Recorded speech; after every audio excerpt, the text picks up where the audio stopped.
semoga matahari mampu menghasilkan energi panas dan cahaya. Energi tersebut sangat bermanfaat bagi kehidupan sehari-hari. Manfaat energi matahari antara lain: energi matahari membantu proses fotosintesis tumbuhan. Yang kedua, energi matahari dapat menyehatkan tulang. Yang ketiga, energi matahari digunakan untuk pembangkit listrik, yaitu pembangkit listrik tenaga surya atau yang disingkat dengan PLTS. Yang keempat, energi matahari membantu mengalirkan benda. Yang kedua yaitu air. Air merupakan sumber energi yang dapat diperbarui dan sangat penting untuk kehidupan. Manfaat energi air antara lain: yang pertama, sebagai mineral yang dibutuhkan makhluk hidup. Yang kedua, air berguna untuk mandi, mencuci, dan membersihkan suatu benda.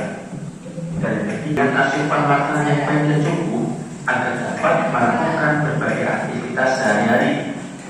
Zat makanan yang berperan sebagai sumber energi adalah karbohidrat, protein, vitamin, mineral, dan susu. Selain sumber energi yang dapat diperbarui, ada juga sumber energi yang tidak dapat diperbarui. Contohnya, yang pertama, minyak bumi. Minyak bumi adalah salah satu. Semoga bermanfaat. Sekian. Wassalamualaikum warahmatullahi wabarakatuh. Yuk, semangat belajar.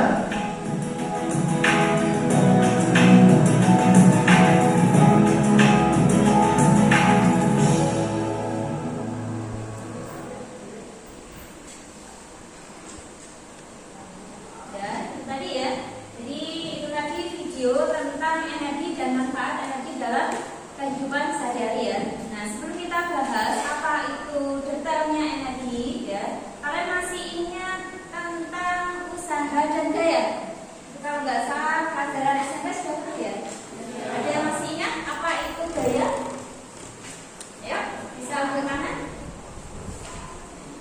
Gaya, apa ya? Apa enggak?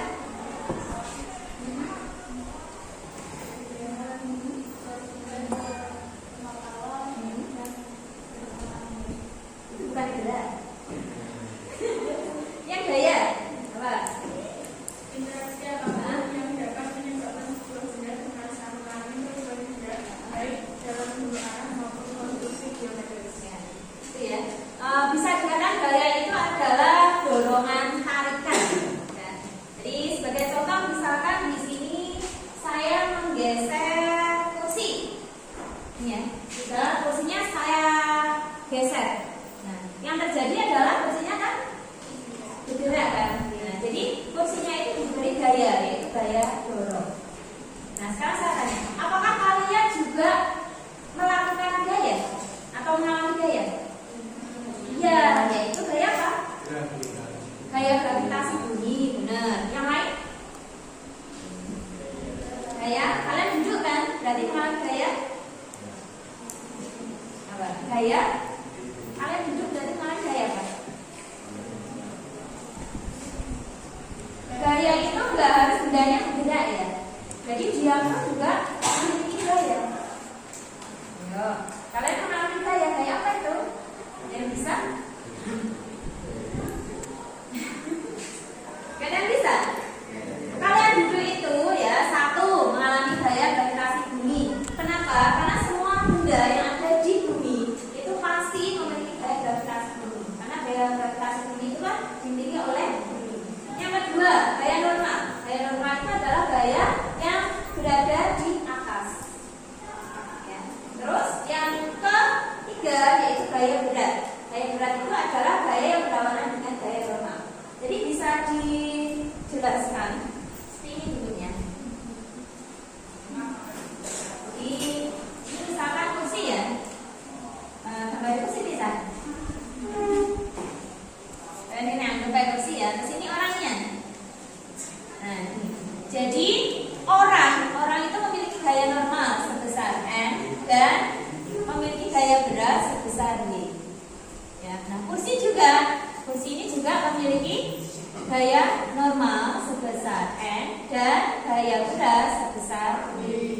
Nah, jadi bisa dikatakan gaya normal dan gaya berat itu nilainya sama, cuma arahnya yang berlawanan. Ya, arahnya berlawanan. Gitu ya, dipahami ya? Nah, kemudian gerak, tadi sudah dijelaskan ya, gerak tadi apa Mbak?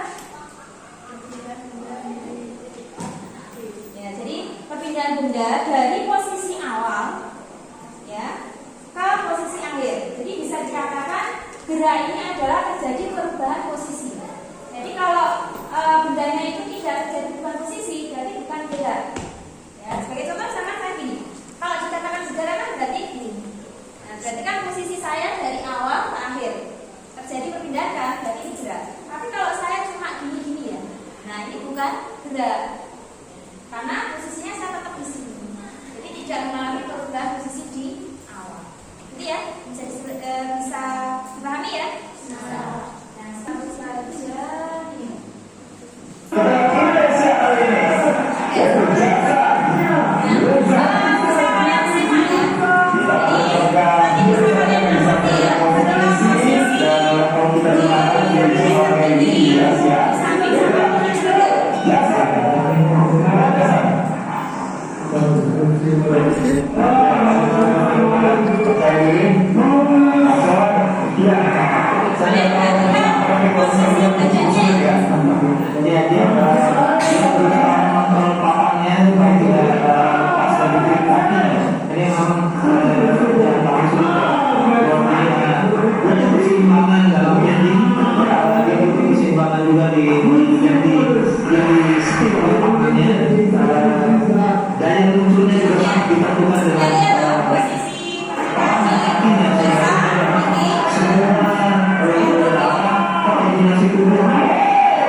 Bisa dilihat di HP, bisa di sini juga bisa.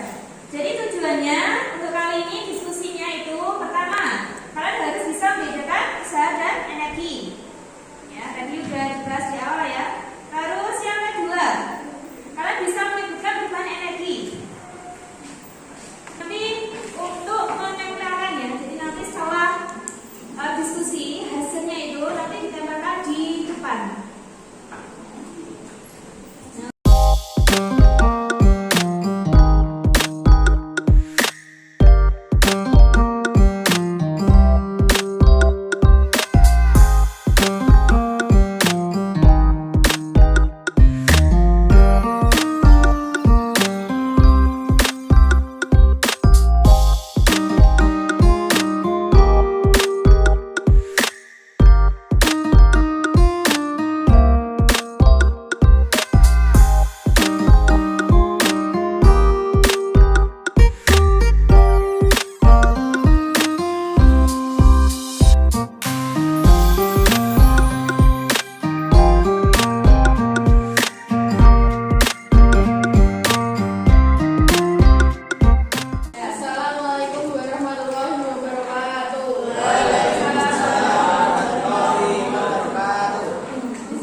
Di atas, energi potensialnya lebih besar dibandingkan saat meluncur ke bawah.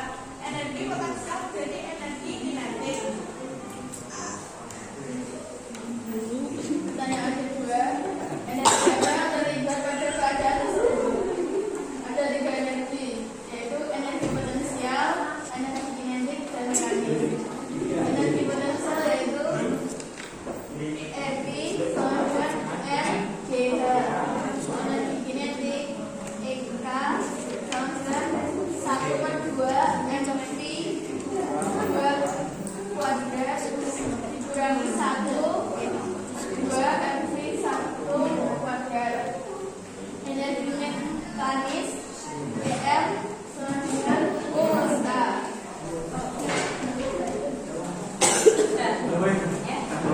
Mungkin ada yang mau tanya, silakan. Ada paham ya dari tidak. Sekian dari kelompok 1. Wassalamualaikum warahmatullahi wabarakatuh. Waalaikumsalam warahmatullahi wabarakatuh. Kasih aplaus ya. Ya, hasilnya saya cek hampir semuanya sempurna ya. Nah, untuk lebih jelasnya di sini akan menjelaskan jadi sebenarnya apa toh inti dari skateboard ya, pemain skateboard yang dihubungkan dengan konsep energi dan mekanis. Ini ada rangkuman ya, untuk rangkuman materi. Jadi energi dan usaha ya. Kalian bisa lihat definisinya ya. Jadi energi itu meliputi energi kinetik, energi potensial, dan energi mekanik. Untuk pengertiannya, kita bisa lihat. Jadi usaha itu merupakan. Nah, sekarang kita bahas dari video tadi ya. Jadi intinya apa toh? Nah, ini saya tampilkan dulu. Jadi kalau bisa lihat ya, itu yang gambar hijau, ya itu energi kinetik. Yang gambar biru, energi potensial. Yang merah, energi panas. Jadi bisa lihat. Jadi semakin ya posisi. Jadi intinya ya, intinya itu ya, ketika seorang atlet skateboard ya, ketika meluncur ya dari atas ke bawah ya, itu akan mengalami 3 hal. Yang pertama ada energi potensial ya, terus ketika meluncur energi kinetik ya, terus terakhir pada bagian dasar itu ada energi panas. Nah, energi panas ini dihasilkan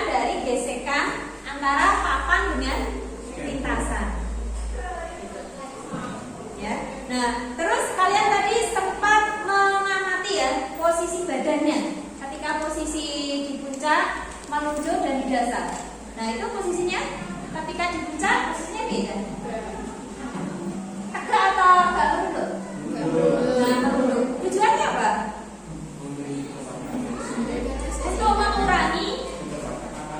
Untuk mengurangi gesekan sehingga kecepatannya lebih besar. Ya, terus ketika posisi di tengah-tengah, apakah masih membungkuk? Hampir mengurangi ya. Jadi intinya posisi badan itu untuk menyeimbangkan. Jadi untuk mengurangi gesekan. Karena kalau semakin besar gesekannya, maka kecepatannya akan semakin berkurang. Nah nanti kalau berkurang, nanti akan terjadi kecelakaan, bisa jatuh. Sekarang untuk penilaian terakhir ya, kita adakan post test ya. Nah sekarang silakan dicek di grup, saya bagikan linknya untuk link post test. Silakan dikerjakan, jangan lupa diberi nama ya.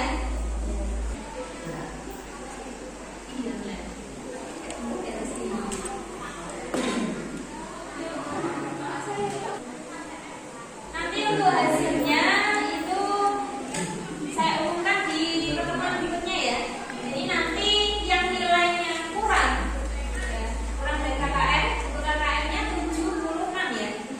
Nanti kalau nilainya kurang, nanti untuk minggu depan persiapan remedi. Terus yang nilainya di atas KKM ya, nanti ada pengayaan.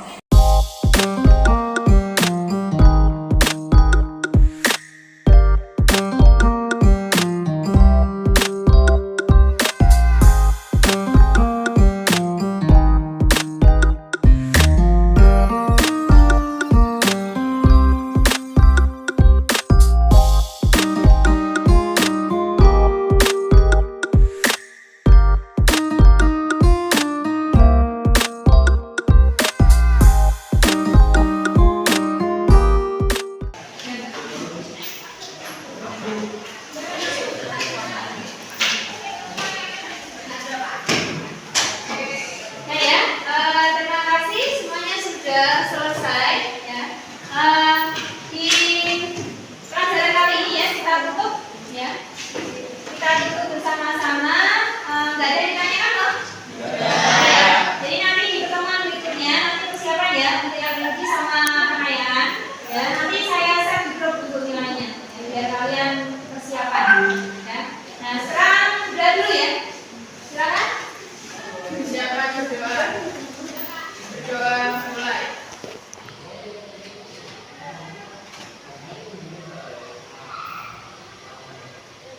Doa selesai. Saya akhiri untuk pembelajaran kali ini ya. Mohon maaf jika mungkin itu punya salah ya, baik disengaja maupun tidak disengaja. Ya, dimaafkan ya.